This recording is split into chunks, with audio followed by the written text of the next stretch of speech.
Tonight, we crown our 6 regional champions.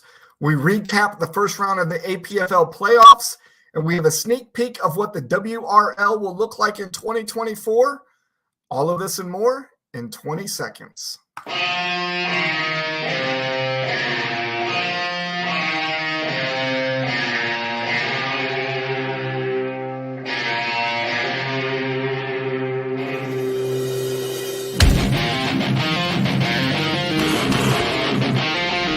Hey, fellow fanatics, welcome to the Fanatically Real broadcast, sponsored by Nature Coast Tailgating and Apparel, the official apparel of the FSA. You know, I never get tired of that intro. You know who else never gets tired of that intro? Hall of Fame member Jason Hazlett. How are you, Jay? Where the hell are you?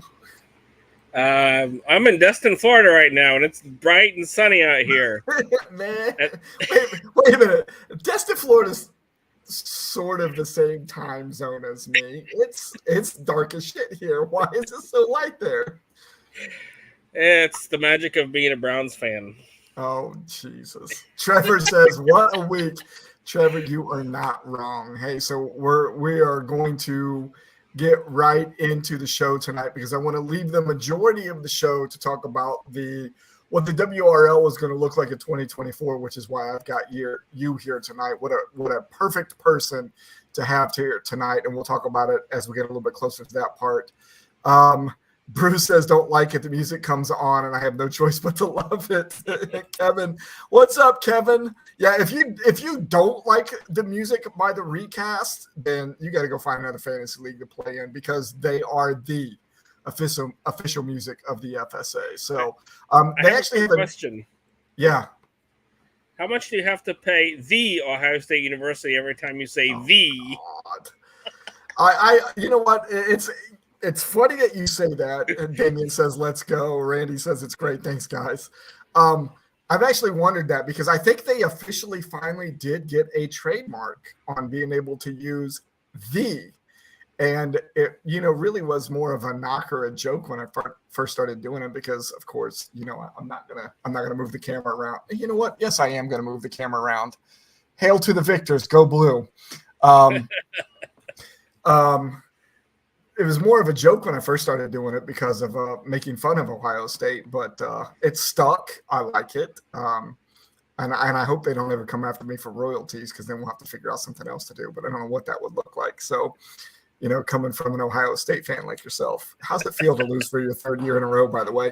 Hey, so let's get right into it. So we are going to crown all of our regional champions this week as we are getting ready to get into the final Sinister Six. So let's go through these regions as we do every week. Let's talk about the Banshees region first. So we saw the event, Average Joe's knock off Chaos with a final score of 173 to 170, really close game. And the Average Joes are your Banshees regional champion.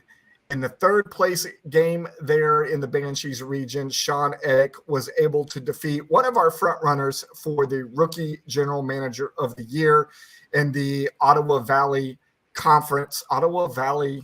Is it conference? It's not Ottawa. OVC. What does the C stand for? Isn't it coffee? There you go. Ottawa Valley Coffee. Man, and you know what the thing is I put OVC in there every single week knowing that that's what it is, and I don't know why tonight I couldn't think of it. The OVC Espresso Men, Sean Edick beat them 158 to 139. In the Black Dragons region, the Lunatics defeated the E-Thugs. I think E-Thugs were just on a second ago with a final score of 162 to 133. And in the third place game, the Power Claws knocked off Nature Coast Colonials 161 to 155. How did it feel to 17 times? Oh, I know what Furby's mentioning. Lose. You know what? I didn't have to even look at the next message. Furby being an Ohio State fan as well. You know what? I was completely prepared to use 2 years ago, 3 years ago, however you want to classify it, our first win against you guys in that many years. I was ready to ride that for the next decade if that was the only win that we had. I didn't care. Bruce says it feels like last year all over again. Like when the Monarchs took me out in the regionals, doesn't sting as much this year. It's funny how the regions changed quite a bit this year. In fact, we're going to talk about it when we get to the Hydras region in just a second, and where a couple of the different general managers ended up in different regions this year, the way we broke up the country. Trevor said it was mine. Stroud hadn't put up negative points. However, Average Joe's deserved it. Bring it home for the Banshees. I love that. I love that everybody is like, hey, bring it home for the particular region and stuff like that. That's the kind of stuff we've been trying to get and build for years. So I absolutely love that attitude, Trevor. Appreciate that.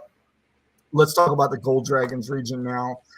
Peach State Hoodaddies, which is the other team that is up for the Rookie of the Year. They defeated the Land Sharks 188-162. And then in the third place game, the Warbirds claimed a 20-point win over the New York Jackets to get third place. So here's what we were talking about with the Hydras just a second ago. So the Bearcats, who are now the Hydras regional champion, is looking to make their second World Finals in a row after they defeated the Music City Miracles 200-141. So he claimed the regional title last year, but Matt Berger, general manager of the Bearcats, played under the Black Phoenix region last year when he claimed that title. So now he's going to have two ribbons underneath his team's logo next year. And thankfully, he came online with me earlier today and said that he will be back next year. And we'll talk about what the numbers look like for WRL for 2024 here shortly. Third place game there was between Turd Ferguson, love that name, and they defeated the Mantis Mayhem 174-167. In the Scorpions region, the Panthers will be the last to say that they are a Scorpions regional champion, as we are changing this region's logo next year. They defeated the Virginia Blackbeards 152-128. And then the third place game was between the Coolidge Scorpions. They knocked off the Horny Toads, another great name, 171-126. So let's go, Anthony. Yeah, love to see it. Should Stroud win Rookie of the Year? Jason, while he's online, is still sending text messages or things out here, and I appreciate that. So we can get to that. Well, other people that are just heard me put that question up there, chime in and see what you think, and I'll tell you what I think closer to the end of the show. How about that? Let's talk about the Lynx Regional Champion. So it's actually last year's NFL Playoff Champion is now your Lynx Regional Champion, as Mike Lewis defeated the Maniacs 175-165. Louisville Sluggers are now your regional champions. In the third place game, the Mexican Midget beat Adam Vial 149-142. Thank you to Adam for coming on and letting us know that he was coming back for the 2024 season. So what does the FSA Redraft World Championship look like now that we have all of our regional champions crowned? So there's 6 teams going to the Worlds, which means we get 2 teams that get buys. Buys were determined by overall record through the regular season and the playoffs, and any ties that we had in record were broken by 0.4.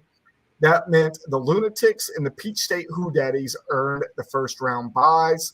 Louisville Sluggers will face off against the number 6 Panthers, and the number 4 Bearcats, looking to try to go to the championship again, will face the number 5 Average Joes. I need to take a breath, so I'm going to pull that graphic off and say hi to you. How you doing?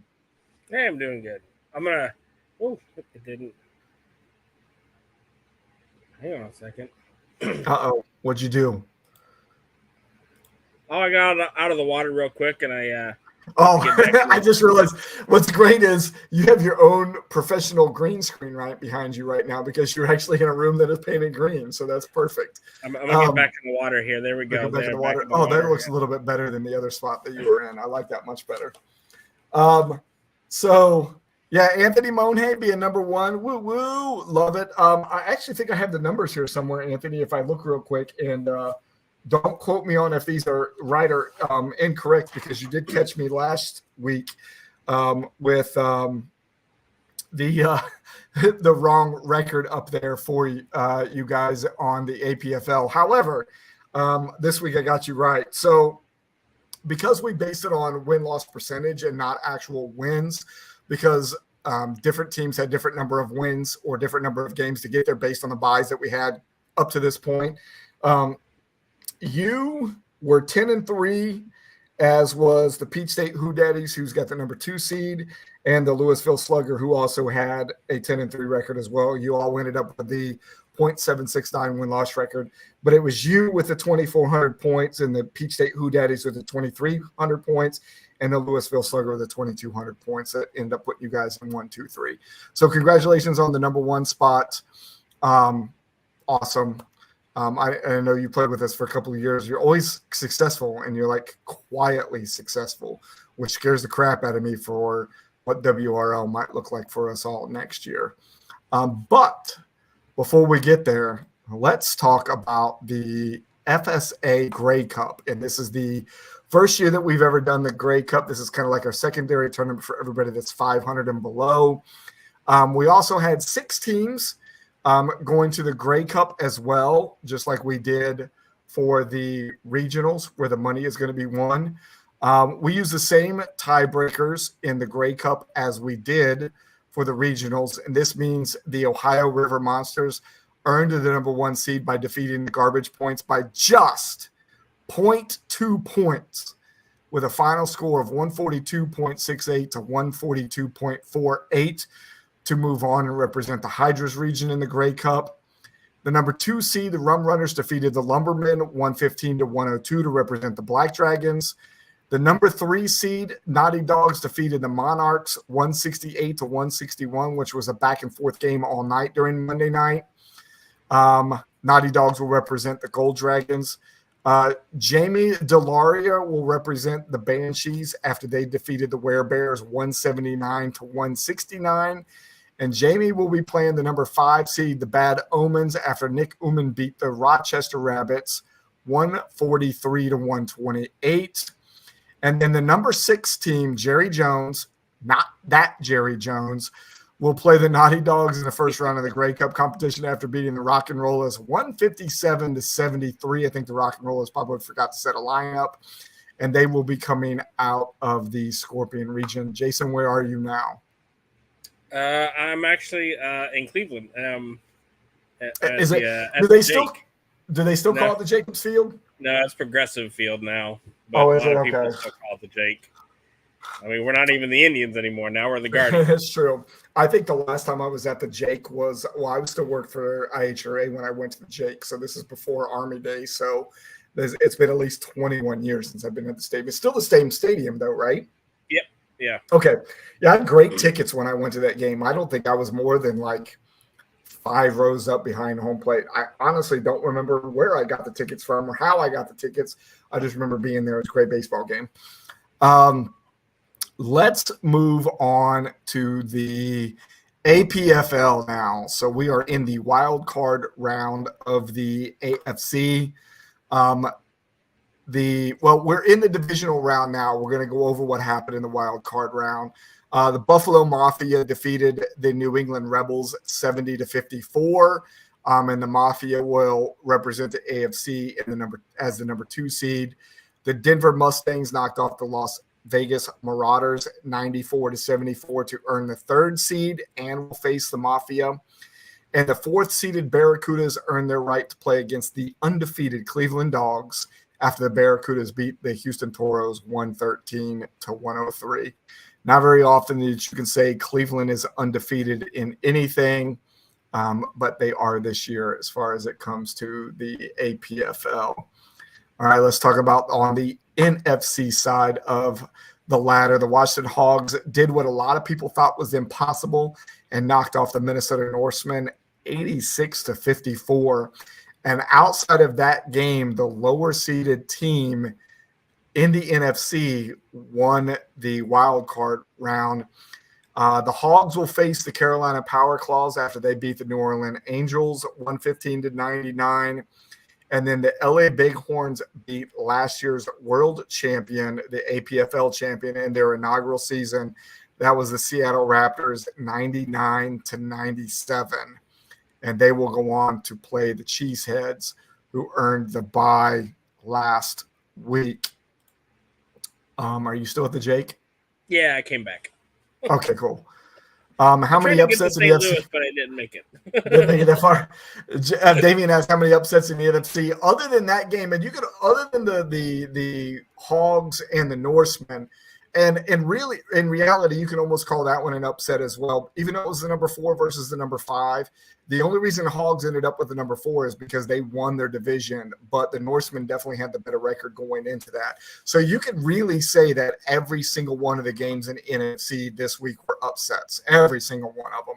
So it's going to be very interesting to see how this plays out for the APFL in its second year. A couple of additional pieces of information that we have for the APFL. With this last week's games, we now have 3 additional teams on each side or in each conference where they're going to be picking in the draft. So now we have up to 12 teams draft order 1 through 12 on the AFC and the NFC side. So we named 9 of them last week. We're going to name all 12 of them this week. So Jacksonville will be number 1, LA Warhorse number 2, Kansas City number 3, Pittsburgh number 4, Indianapolis 5, Baltimore 6, New York Wings 7, Cincinnati 8, Tennessee 9, New England 10, Houston 11, and Las Vegas 12. That is your draft order, the APFL for the 2024 draft. Hogs upset the Northmen for sure. I would say yes. Because even though they were seeded that way, that was a big upset, especially as great of a season as the Norsemen had going into the playoffs. They unfortunately had to play behind the Cheeseheads all year. I wonder how many new teams made the playoffs. That's a very good thing. I can look at it again real quick. I'll pull it up after I go through this, and I can tell you probably off the top of my head how many new teams made it in this year. And we might have to go down to the Final 4 because I know, let's see, I was involved last year. The Ravens were involved last year. Neither one of us made it in this year. I think Houston got knocked off in the first round last year by the Barracudas. New general manager this year, but the Barracudas make it again this year. I'm trying to remember where Cleveland was at last year. I think Cleveland made it down to the AFC Championship and got beat by Miami because Miami ended up going to the bowl against Seattle. So that's a very interesting point. You know what? I'll make sure that I know that, Damien, for you next week so we can answer that question for sure. Also, add your 2 cents in because I know you have the amazing memory. You probably remember that from last year as well. On the NFC side, 12 teams, draft order 1 through 12. Tampa Bay, New York Mammoths, Philadelphia, Arizona, Atlanta, Dallas, San Francisco, Chicago, Detroit, Minnesota, New Orleans, Seattle in that order. We still have 4 more teams on each one of the sides to play before we can figure out what that looks like for the 1 through 16 on each one of the sides. Question for you about drafting. Talk to me, Jay. I just realized, recently learned that baseball now does a lottery draft. They've only done it for about 2 years now, I guess. I did not know that. Yeah. That's a very good thing to bring up. And Cleveland, this is their first. They got the first overall draft pick this year. It's their first time ever having the number 1 draft pick in baseball. Wow. How do you think that would do in football?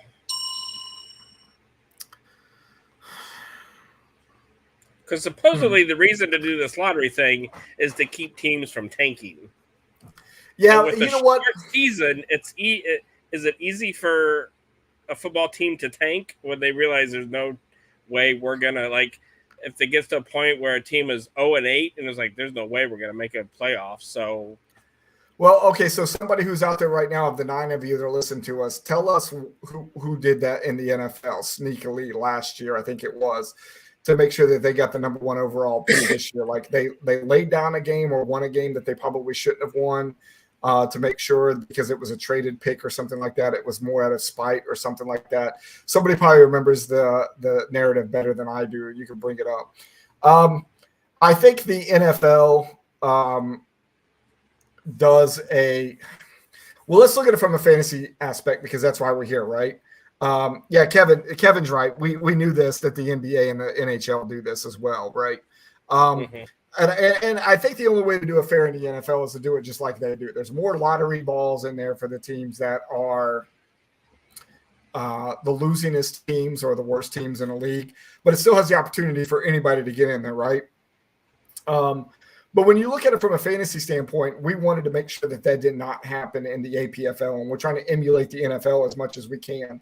So what we ended up doing was instead of using win-loss record, it does not matter. Once you are the first 9 teams that are eliminated from playoff contention, doesn't matter what your record was. We use potential points that you could have scored throughout the year, and that's how we rank you. So whoever the lowest potential points, didn't matter who your starting lineup was and how many points you did score, which considered as points for, we do potential points. So the highest seeded team, and Toby, if you're out there watching this now or later, I hate to pick on you, but Toby ended up with the most potential points out of any team in the APFL this year. Unfortunately, he just had a bad time setting the starting lineup that could have gotten him the most points, and he did not make the playoffs this year. Yeah, so he ends up being in this case he's going to be the 9th pick in the first round next year because he's already was eliminated before the playoffs even started, and we just added Minnesota, New Orleans, and Seattle to it this week. But I mean, he was 1,600 and some points, if I remember right. I might be way off my rocker here with that number of points, but it was clearly close to 100 points more than anybody else in the league. So we do it all based off potential points. So we wouldn't do the tanking thing. Could somebody tank in the NFL for that? I mean, I'm assuming they probably could if they really knew what they were doing. And again, the narrative is last year, if you go back and look, there was a team, they either won or lost. Like it was a game they shouldn't have won, but won anyways. Or lost. Yeah. And I forget who it was that did that. So they could have a better spot for the following year, right? We've lost 2 people just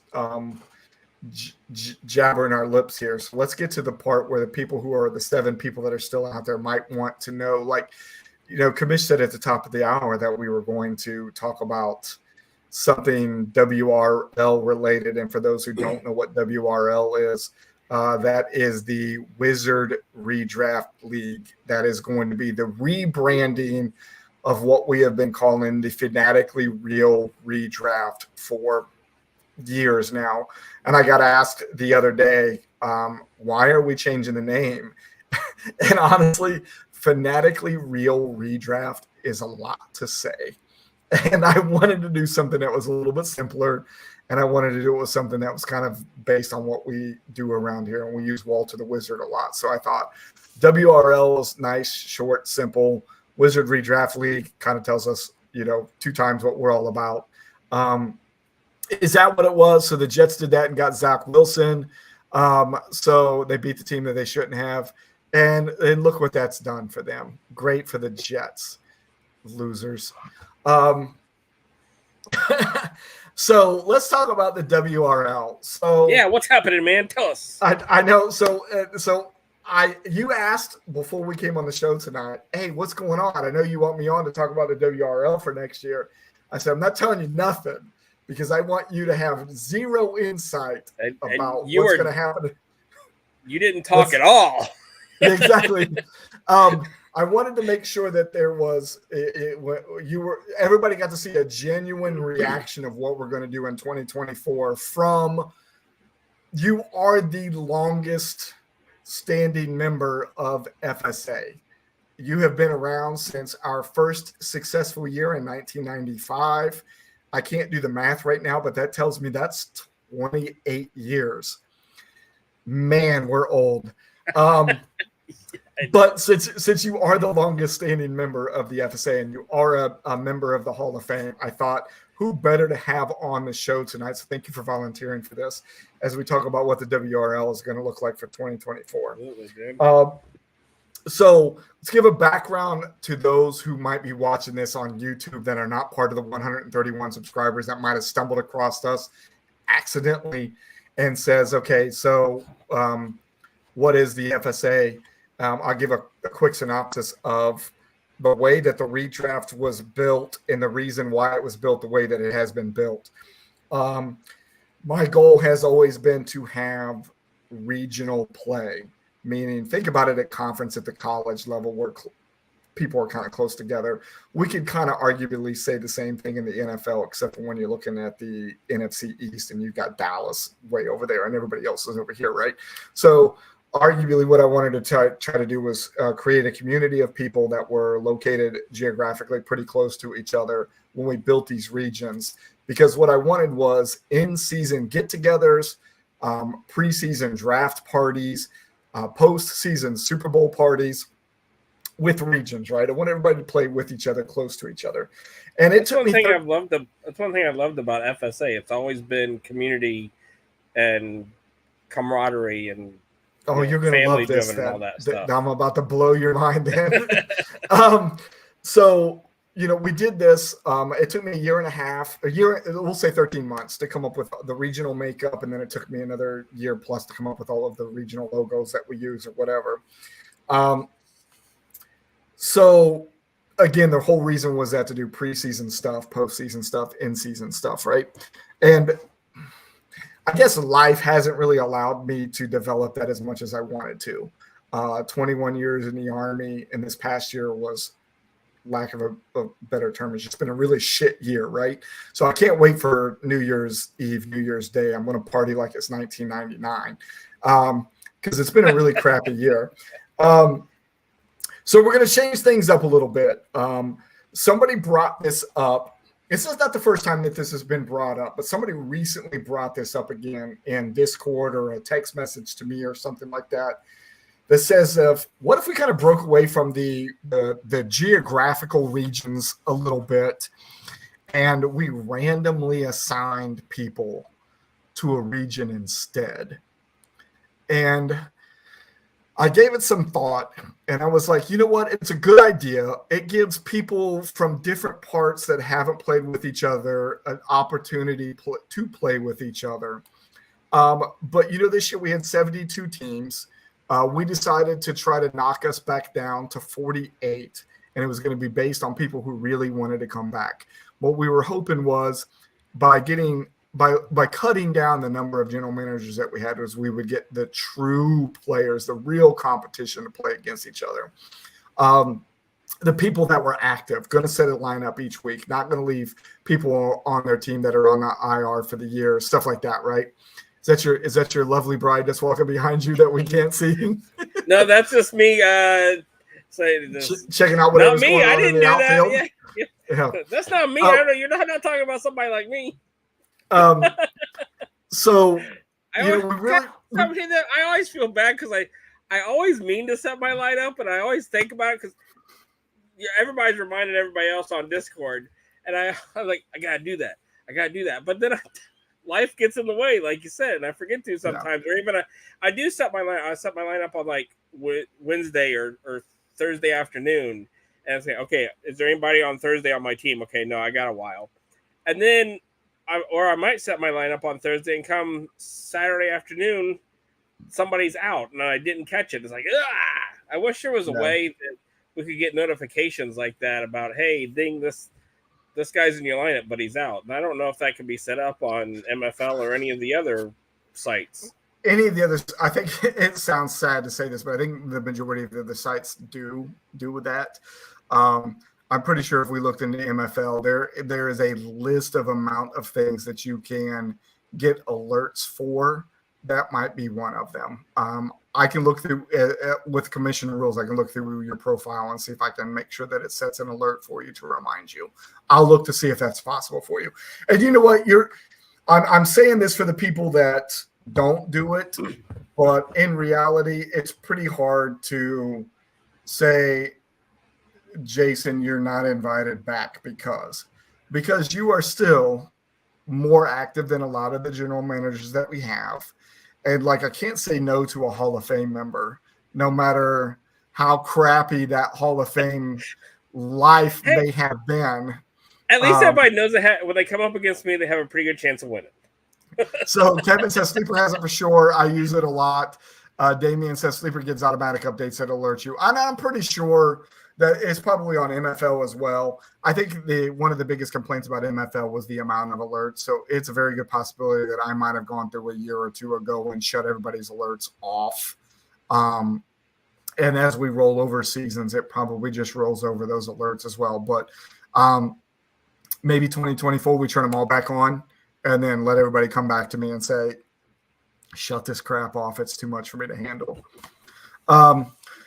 So somebody came up with the idea of, and I got to get back on topic here. Somebody came up with the idea of let's do the regions randomly, right? And that kind of takes away from the preseason, in-season, and postseason stuff that we wanted to do. But the idea in my mind started growing a little bit more. And then the next part came twofold. I know Kevin's out there right now because I just posted a message up for him. So Kevin, if you got any additional things you want to add, throw it up here and I'll put it up on the screen. So you know this because you were a part of growth back in probably 2018-ish, I think. We probably attempted it before then, but it didn't really take hold, where I was trying to appoint regional managers. The real big point of the regional manager back then, though, was recruiting. Like if I needed more people in a certain region, I was leaning on like you and Ryan and Monica and a couple other people to try to build up a region for me to get me the more members, right? And it didn't really work out to what we planned it to look like. But speaking with Kevin, we've come up with a 2-part plan now. There will be regional managers in 2024. For the 10 of you that are out there listening right now, if you are at all interested in this, shoot me a message on Discord. Let me know that you're interested. What I'm going to do is I'm going to put a job posting on Discord shortly. When I say shortly, in a couple of days, that's going to say FSA is hiring for non-paid positions. That should get everybody running to the table wanting to be right. So I've got a list of daily duties and scope of what I'm looking for a regional manager. It's going to be a little bit different than what we had anticipated years ago when we first brought this up, right? And with that, the regional managers are going to draft their general manager team for their region in 2024. So what that's going to do is that's going to probably bring in the most competitive people in each one of the regions to a certain point. We're still going to probably see those people that are like a Jason, that are probably going to be I'm going to be picked last. Semi-active. I'm probably not as active as I knew this was coming.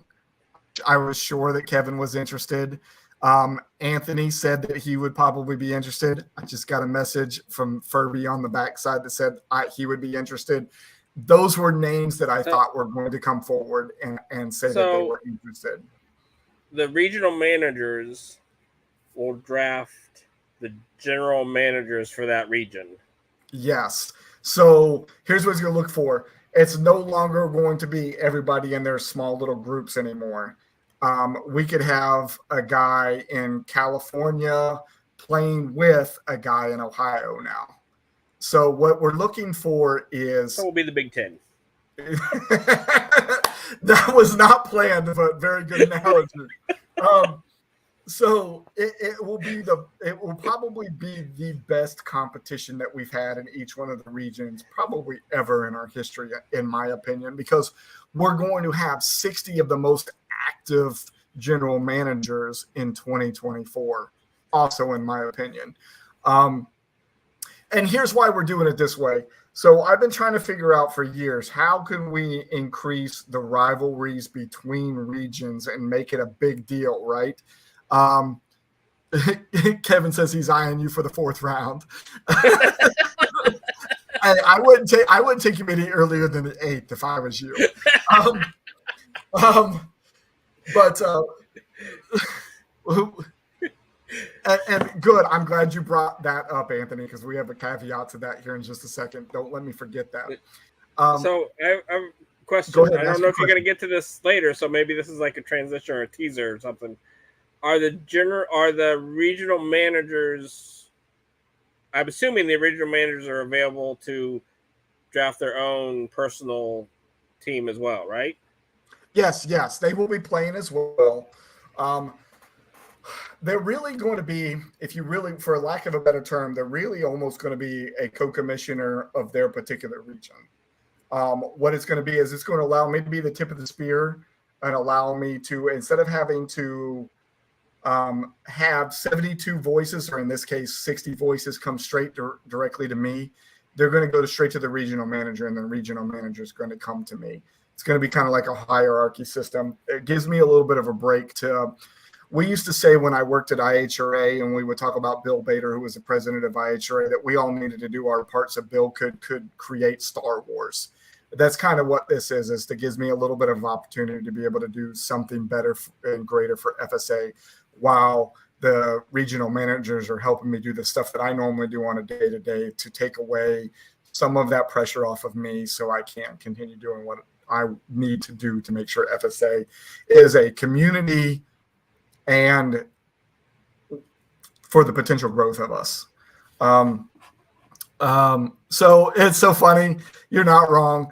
When you really think about it, for the guys that are in the Army that are out there, you're absolutely right. I get to be a first sergeant all over again, and you guys are the platoon sergeants. You're not wrong. And there is no better platoon sergeant that I would rather have than Anthony Monet. He's an amazing soldier. I would have him in front of any formation that I was ever in charge of, ever. So yes, they will be able to draft their own team. So here's what the reason, I've been trying to figure out a way to be able to get these regions to have rivalries against each other. This is kind of taken away from the original intent, which was the preseason, in-season, and postseason get-togethers, right? However, we are still going to try to figure out how to make that happen, because I ran all of this idea past Mrs. FSA. She was the first person I had to go to, and I had to say, hey, if you and I did not play against each other, how would that make you feel? And she goes, I don't care. That was really her response. I don't care. To me, that was a win. And then I had to go to a couple other couples that we have down here in the Gold Dragons region. I knew the Gold Dragons region was going to have a small issue with this because we're really tight down here, right?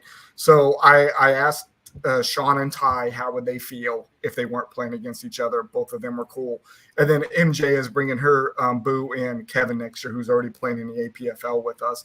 And I asked them how they would feel. She was a little reluctant at first, but whenever we talked through the rest of it, both her and Kevin are on board as well. So it's going to be tougher, but also I was presenting this idea to Misty, who says, I don't care. I said, well, what this is going to look like is this is the regional rivalry that I've been trying to get for years. I don't know how we're going to make it happen, but I would still like to find a way to do preseason, in-season, and postseason get-togethers. That means it's going to require me to travel. And she says, I'm okay with that. Once a year, I get to travel wherever I want without her because she doesn't want to go. And we get to do this preseason, in-season, postseason stuff. How we're going to make that happen now that the regions are really going to be split, I don't know. I don't know what that looks like. It's a very good possibility that whatever we're playing for in 2024 doesn't come to life until 2025. But it's what I've always wanted. It's a small step in that direction to finally get us there. All right. Trevor says that he's in as well. So here's what's going to happen. You guys are all hearing it now. I appreciate the 10 of you that are still on with us right now and hearing this. Once I finalize the daily duties and scopes for the regional managers, because there has to be some tweaking to it, Jason, now that you're hearing it, I'm going to send it to you as well to see, have you look at it and just edit it for me. I'm going to post it as FSA is hiring for non-paid positions. And I'm going to see how many people come on board and raise their hand and say, I want to be involved in this. It sounds to me like we've already got at least 5 right now from the people that have raised their hand already online, but I assume that there's going to probably be more than 5. So what I'm going to do is it's going to be a small interviewing process as well. So I make sure I get who I think are the 5 best regional managers in there to be able to do this thing. Once we get our 5 picked, in Kevin's infinite wisdom, what we're going to do is we're going to have a live draft show where these 5 regional managers are going to pick the other 11 general managers that are going to play in their region. And that region does not necessarily have to be a geographical region that we've already got built. It doesn't have to be the Great Lake Hydras and the South Atlantic Dragons. It could still be the Dragons and it can still be the Hydras. It doesn't have to have a regional designation to it. Kevin has already said that he wants to be the Sasquatch if he has the opportunity to do that. That is our Pac North regional mascot as of right now. So what that's going to look like is we'll draft all the general managers and then let that group of 12 determine what they want to be for the year for their brand. I figured that's kind of what you were about to ask. That will be their branding for the year going forward. So that gives the opportunity for ones that we've never used. Minotaurs, I think we used the Bighorns one year, but we'll be able to bring it back. We've never used the Serpents. Very rarely do we get to use the Nightmares. All 14 regions now have an opportunity to be a region for us next year. So what is there any incentive for the regional managers other than the bragging rights that they will have? I mean, will they have anything? Will they compete in their own playoff system and win something? The mad scientist is going to be the Peyton Manning of general managers. I figured Damien would throw his hat in there as well. Pac West, the Pac West Squatches. I love it. As of right now, no. What I want to do is this is going to be a 1-year basis. As far as the regional managers being in there, will be for a 1-year basis as well. Maybe it's a possibility that this completely flops. I love the idea, but that doesn't mean that my ideas are always the best ideas. And it doesn't mean that they won't flop either. So we're going to try it for a year. And then if it's a crowd favorite, then we'll figure out a way to improve it for the next year. What I don't like is sitting on something when there are improvements that can be made. So we'll play with it for a year and see how it goes. I will tell you what I'm excited about. I'm not participating in it as a regional manager. Like I said, I'm going to stay at the tip of the spear. So I am letting the other 5 that come on board be it, and I'll just be one of the teams that gets drafted. But I can promise you that if I'm drafted early enough, that I am going to be in somebody's ear saying, I want Jason, I want Rusty, I want these people, the people that I have not been able to play against for years because that we've been doing this regional separation thing. Other than the 1 year, I don't remember if I played you or if I played Dad when we did the first game of the year was outside the region. I would love the opportunity to play with you guys again. Now, we also have a bunch of my family coming in. I finally got 2 nephews and a brother-in-law, 3 nephews and a brother-in-law that are finally coming on board. 2 of them have played with us before and 2 have not. I would love to see if it's an opportunity for me to play with them as well. So I would be able to have this whole Jason, Rusty, family members. Hell, if I had to play Misty, I'd play her again, even though that you can count me as like with you, I can count you as a win every year. I can count Misty as a loss to me every year, right? Kind of thing. So what, is the schedule going to be basically the same as it is now? You play so many in your region and so many. I mean, is that all going to stay the same? So that's really going to depend on what the NFL playoff looks like or the NFL bye weeks look like this year. Honestly, that is really going to drive what our playoffs and our schedule look like for 2024. Because we're going to have 5 regions, it's going to be 5 regions of 12 for 60 teams. I can tell you what the world championship is going to look like. So we're going to do the same thing that we did with any of the teams that had 5 that went to the regionals this year in the redraft. In week 15, 4 and 5 will play against each other. and 1, 2, and 3 will get a bye in week 15. And then the winner of 1 and 5 or 4 and 5 will play 1. And then 1 and 4, 5 will play against each other, and 2, 3 will play against each other week 16 and 17. Now, let's see. I'm here for moral support. Appreciate you, Bruce. You're behind the scenes guy.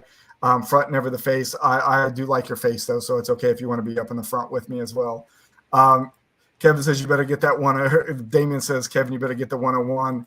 And then Kevin says regional managers have to do a combine to determine the draft order.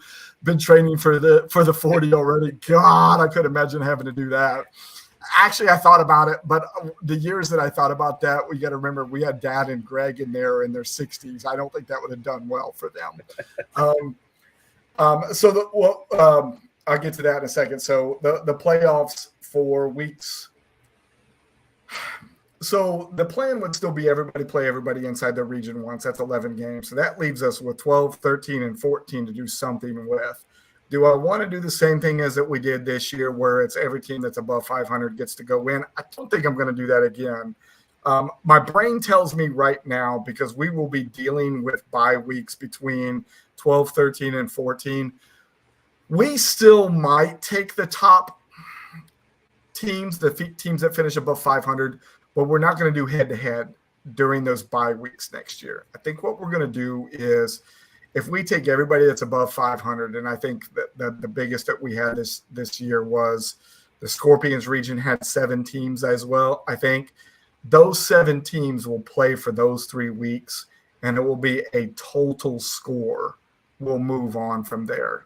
So it'll be best who can work through the bye weeks to get through it all. And we know this. You've got no knees for running. You do walk like a beast, though, as even if it is loud as crap when you're walking. If you've never seen Anthony Monhay do a 2.5-mile walk for the Army PT test, it is a sight to behold. So, okay. Love you, man. So that will all of these that part that I'm telling you about for the regular season and playoffs and the Worlds will all really be determined on what the NFL bye week schedule looks like for 2024. If they get their head out of their ass and give us something that we can work with, we might shift away from that. But if we're stuck with the same thing that we had this year, we're looking at, instead of playing a head-to-head, we're looking at a total point value over a couple of weeks. So with the draft, the regional managers drafting their GMs, that's going to be live on something like this, right? Where all the Like are going to get together. Now. Okay, yep. And then draft. So I'm assuming the draft for the GM, since there's a possibility of somebody in Ohio and somebody in California being in the same region, you have to draft in at the same time. I'm assuming that the draft may end up going a little bit longer, or certainly not live anymore. So it won't. We could still do live. Like it still very much could be. It's happening at the same time because you have to have the draft at the same time, right? We won't do a long draft or a slow draft on this. We're just going to have to find the best time that works for everybody based on that. So if you remember my rant earlier this year, I went off saying that we are not doing drafts on the same day anymore. Like the hell that was this year of having all 6 drafts at the same time, I will not put myself through that ever again. It's probably why I ended up having heart surgery, was because of the freaking drafts this year. But what I won't do is I won't do multiple drafts in the same day either, even if we did one at like 1 and then one at 5. Can we get a Snake Eyes in the GM draft? You know what, Matt? Let's get all the GMs identified, and then let's figure out how entertaining we can make that, because Lord, that could be some fun. So we won't do everybody on the same day. So what we are going to do is each one of the drafts will be on a different day. So we'll have 5 different days. And then what we're also going to do is a week before those is when I'm going to do the commo week, which is make sure everybody in that region gets online and make sure everybody understands how they're supposed to draft and where they got to go and make sure everybody's online on time. The good thing about that is it gives me the opportunity over 5 days to be online, with each one of those regions. Now, can we go somewhere and do an electronic live draft? I would love to see if we went on Zoom. I don't think we can get enough people inside this room. I think we can only get 10 in here. But if we could do like a Zoom or something like that where we get everybody together, that would be super awesome. Kevin told me this a day or so ago. To be drafted into his region, you must have a mustache only. So anybody who wants Kevin as the regional manager and wants to play under that umbrella, make sure you start growing the stash now. You have a couple of months to get it right. So yeah, the draft will happen regardless of where everybody's at. So far of the 60, and by the way, we did reach 60 again. In case anybody's watching Discord, we did lose 2 members earlier yesterday, and we were able to get 2 members back into that spot. So we're back up to 60 again. And I forget what I was saying when I was talking about that. Bruce says he can't grow one. This is true. You can't. But yeah, we'll try to get everybody online if we can to be able to have an online draft. We'll figure that part out. Try to think. Oh, so here's how we're going to do the regions versus regions. This is what the whole. So here's what you're playing for. This is why we're doing this year, even though we're going to be split up in different spots. Here's what we're playing for. That thing that I've been talking about all of these years of that live draft or that end of season Super Bowl party hosted by FSA. That's what you're playing for. So what we're going to do is, and we presented this I think it was in the Fanatically Real Redraft chat room last year. Sean was a big chunk of that talk. So was Ty. I don't know if they're watching this right now or not. So I can probably do the unibrow. I do not believe that this will allow me to do the mullet anymore. But if I'm allowed to submit pictures from my freshman year of high school with my mullet as part of collateral to get in, I will do that. So how can you grow a mullet? It takes you forever to get any kind of beard or anything. I'll tell you what. I get this in like less than 24 hours. I shaved yesterday morning. You can see that stuff, right? No? Barely. So that's been the tough part about having to go back and put the uniform on is I have to shave every day again until January 31st right now. So I've literally been waking up every morning and shaving. So what we're going to do, there was two thought processes for the regions versus regions, stealing terms from a couple other people. We were going to do pick your poison, which is where inside the region, the regional man or the general managers were going to decide which team was going to represent the region that week. And then we were actually going to set a schedule where like the Hydras played the Gold Dragons, the Black Dragons played the Scorpions, the Lynx played the Banshees that week, right? And then the general managers inside each one of those regions were going to pick the team that was going to represent them that week. The catch was the team could only be used once during that period of time. So you have 12 teams. There was only going to be 11 games. One team never gets used. You can never duplicate a team.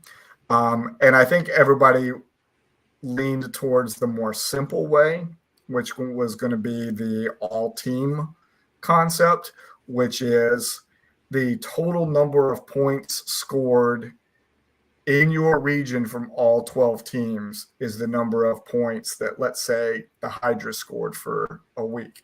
Total number of points from all 12 teams in the Gold Dragons is what the Gold Dragons scored for that week.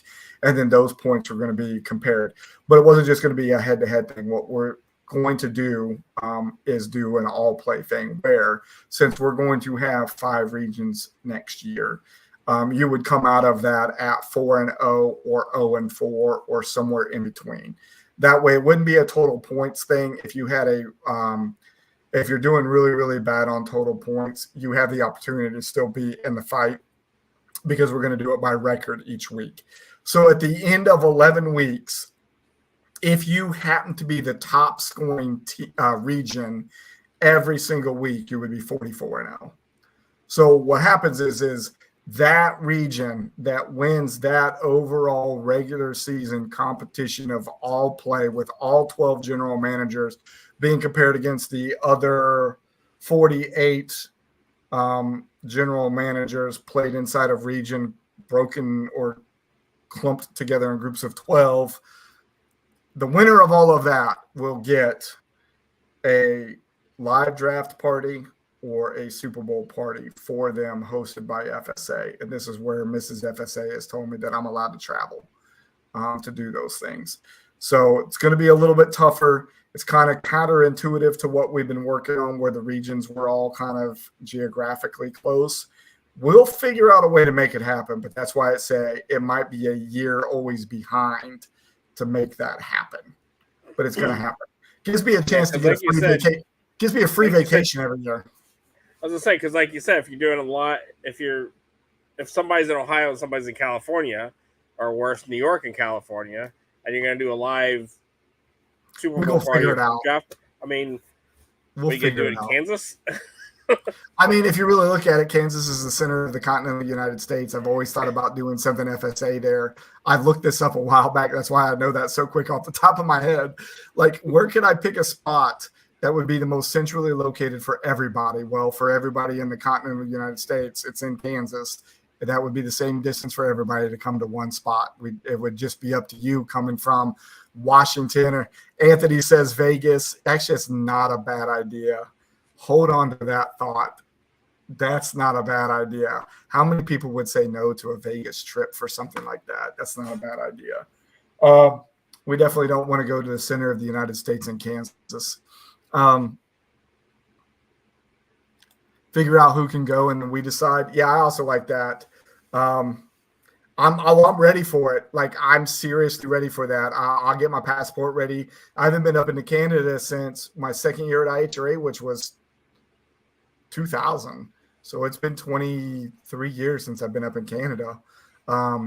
So and that's the same thing too. You're right, Bruce. It's a vacation opportunity for people.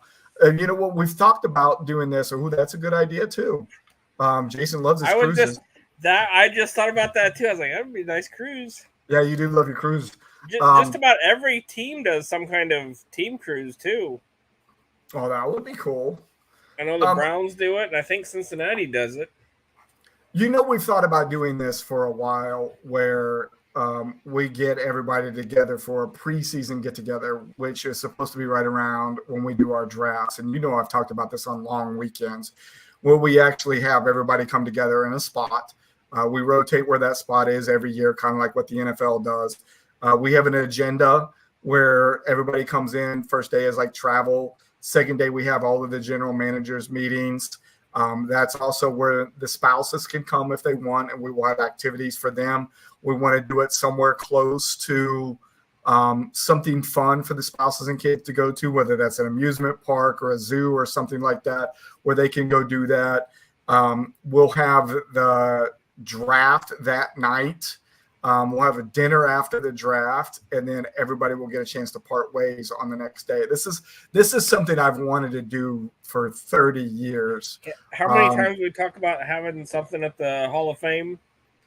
Yeah, we've talked about that for years, and I believe that's actually probably a possibility. I checked into when Misty and I did a visit before we left Texas for the Texas State Hall of Fame, that they would allow you to do activities like that there.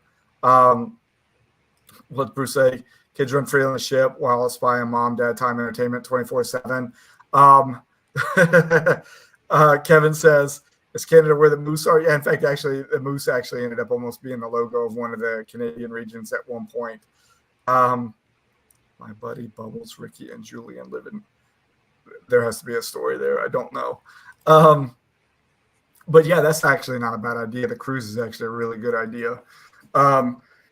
You see other leagues do this. When I first started doing this league, there was only like 1.1 million people that were playing fantasy sports at all. And now we're up to almost 60 million a year in North America that play this. So the opportunities and the ideas are endless. I just know what I've always wanted to do as an FSA community. And these are the things that I've wanted to do. And I know that we're breaking up the geographical stuff by what we're doing. But I think that this gives us the competition that we've been wanting. It gives the opportunity for general managers to interact with and talk to other general managers that they haven't before, except for those ones that are on those border regions that kind of get shifted, like Matt Berger, who was the Black Phoenix champion last year, and now he's the Hydras champion this year, kind of goes around there, right? This gives that opportunity to get us to that FSA community feeling that I've always wanted, that family feeling where you're playing against other people. Also great time for the end of the season, and give time for end of season. I've thought about Hall of Fame game always. That's right around my birthday as well. That would be awesome for me if we did something like that, and do it at the Hall of Fame, like Jason said. We went there. The pictures on the wall right there, of you and I going to the hall together. When was that? 2 years ago now? Was it last year? I don't really remember. It's been longer than 2 years. But, has it really been? Jesus. But yeah, the ideas are endless, and the perfect flow of information is going to be from the general managers to the 5 regional managers that we interview and put in place to be able to present to me. And we always, if you don't know, for the 10 of you that are still watching, again, thank you. Now that we're an hour and 1 minute into this, we have the spaghetti room that is out there on Discord as well. Go to the spaghetti room and throw any ideas out there. No matter what it is, ideas for the stuff that we're talking about right now, league ideas. For those who know me, know that I keep a running list of league ideas. I have 49 unique league ideas on my list right now that I would love to present sometime before I pass, or pass down to whoever takes over this legacy from me. I would love to see all of these be implemented at some time. So the spaghetti room is there. In fact, I just posted something a little bit ago earlier today. It says that I would love to run a Devi League.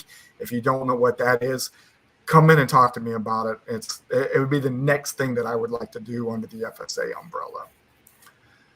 Jay, I have like 2 more things that I got to get to on the regular broadcast script. But do you have any more questions, or the 10 of you that are out there watching right now?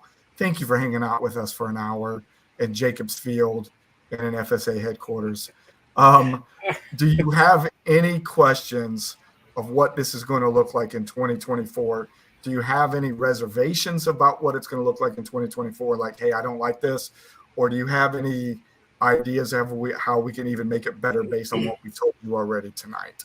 I know it's going to be tough. Something you've tried to do many times, and I don't know if the general manager or the regional managers will be willing to do something like this. But I think social media would help a lot.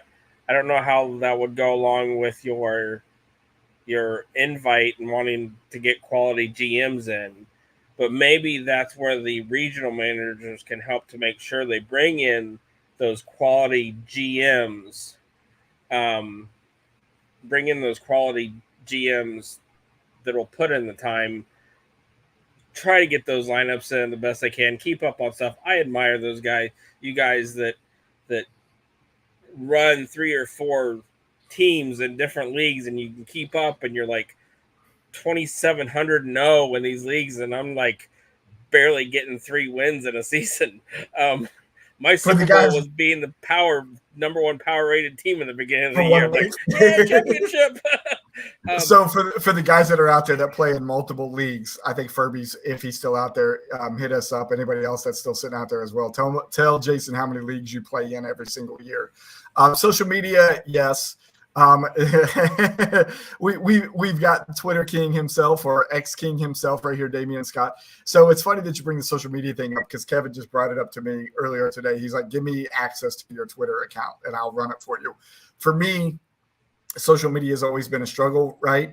And of all of the years that I've been trying to be on Instagram, Twitter, Facebook, I don't get more than 500, 550 followers. I go over to TikTok and I start doing the stupid stuff that I'm doing over on TikTok, and now I have like 4,000 followers, I think it is, or something like that. I'm close to approaching, I'm less than 300 away from being at 5,000 followers. Yeah, social media will come back again. I just need to find the time dedicated to it, and it needs to be fantasy sports related and not always the movie posters that I posted for the last 2 days. Trevor asked if there's going to be office hours tomorrow. Trevor, I'll let you guys know when I wake up in the morning. I have 2 medical appointments tomorrow and 2 more on Friday, so I'll let you know. Furby says he's only in 6 leagues. He had to lower it. Tonight was a light year, and I'm in 5. Most I've had is 12. Bruce says he normally plays in 2 and 3. Trevor says he plays in 4. This is the one that I knew was going to be in it. Randy says he plays in 15 this year, and I'm pretty sure that was a cut for Randy as well, because I know he's played in more. I only played in 3 this year. I played in 5 last year, but I cut out 2 leagues this year as well. And 2 of those are the FSA league, so I play in 1 additional league outside of that. I keep coming back to this comment that I missed the scouting bit. Anthony, I'm glad you reminded me of this. So here's what we're going to do. The regional managers don't know all 55 other people that are in the league, right? And especially since we got a couple rookies that are coming in this year. So what we're going to do is we're going to put scouting cards together. So information that's going to be on that scouting card. Kevin said he commissioned 10 and played in 6. So on that scouting card, and if you can think of any other ideas, hit me up on Discord about this as well. This is kind of what we've come up with. We're definitely going to have where you're located in the country or in the world for some of us. I know that as we're breaking up the regions, that's going to be probably pretty important to some people. Number of years that they've played fantasy football, number of years that they've played with FSA, how many championships have they won with FSA. Some of that information I'm going to provide based off of our history, like what's your win-loss record for lifetime, how many championships for Jason. I think you had 1 year that was at 500, and I don't think you've had a season that is above 500 in your lifetime. I'd have to go back and look. Let me see if I've actually got my notes here for the other things that we thought about talking about when it comes to that stuff. How many different team names you've had? Yeah, you have had a couple different team names. That is for sure. You started off as Dot. I think I remember 1 year. Yeah. What was another year? You were the Aliens for a bunch of years. Yeah, Studio City Animaniacs. The Animaniacs for a couple of years. I'm trying to find that note. Kevin could probably spring in and tell me what it is for what we were going to have. Okay, location. So that will tell the time zone. Favorite NFL team. So that will be a nice thing to have. Number of FSA championships, number of fantasy leagues that you normally play in, maybe win-loss record in FSA. And then what are your chances or likelihood, like on a scale that you would trade, or how closely you pay attention to waiver wire. And I think that's more we want to make sure that we get the best competitors inside our region as we're looking at that stuff. So that's kind of some of the ideas that we're looking at on the recruiter card. So Anthony, since you asked the scouting bit, that's what we're going to do. We're going to put that together. If that requires another meeting after we get the 5 regional managers put together, we'll have that chat to figure out what that's going to look like, and we'll get that information from everybody. The good thing is, my plan is, and this might be news to everybody else, we open up the fiscal year for the APFL on 1 March. I think I'm going to do the same thing with the WRL this year as well. Open it up early, get everybody's payments in early so we have our teams locked in. That way we can do all of these things that we discussed tonight, get the regional managers in, get the general managers drafted.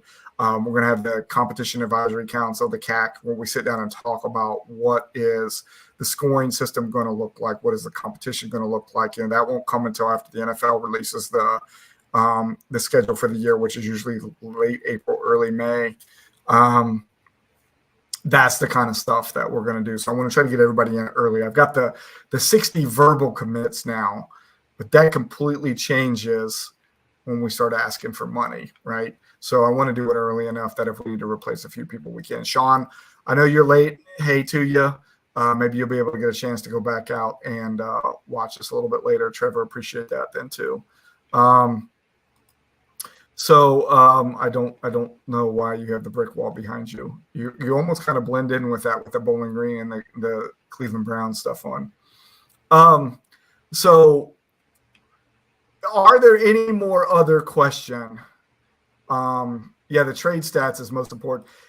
You say that, but what's funny is I think we only had our second trade in the history of FSA redraft this year. Got a campaign for the rookie of the year. We've got a couple good names that are up there for it. And you know what's going to be funny is next year, because we've had so many returnees this year, we're only going to have, if what we've got for verbals right now stands, we're only going to have 3 rookies next year. So to me, that is a great feeling to be able to have 57 turnovers to come back. So that's pretty awesome. So, all right. Hey, Anthony, you have a good night as well, man. Miss you, brother. I was part of the first with Warboards last year. Yep.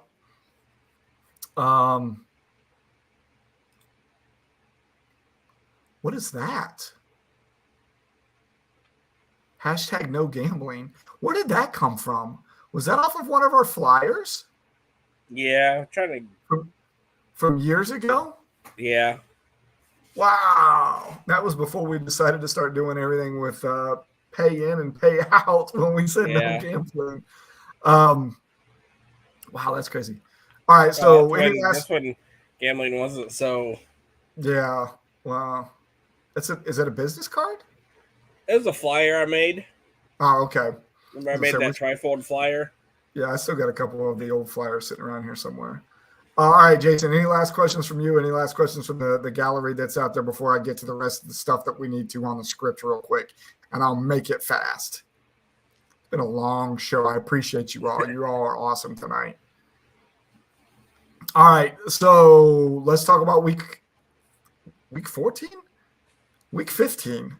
What week are we coming up on now? Week 15. I don't know why I still left week 14 up there. I must have just not changed the number. Bruce, good night. Miss you too, brother. NFL week 15. Thursday night football. Yeah, thank you. Thursday night football. We got the Chargers at the Raiders. Chargers lost their quarterback for the rest of the year. Damien says, if I grow a beard, I'd be considered a rookie. If I start now, I might have one. That's funny. So the Chargers have lost Justin Herbert for the year. Raiders are favored by 3. I don't think that the Chargers have been playing very good ball lately anyways. I'm not saying that Vegas is playing much better, but they will be at home. And I love the odds that they're getting with the 3 points. So, going with the Raiders for Thursday night.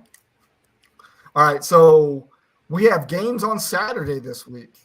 Saturday night or Saturday, I don't remember what the times are on these games. We have Minnesota at Cincinnati, Pittsburgh at Indianapolis, and Denver at Detroit. Those are happening on Saturday.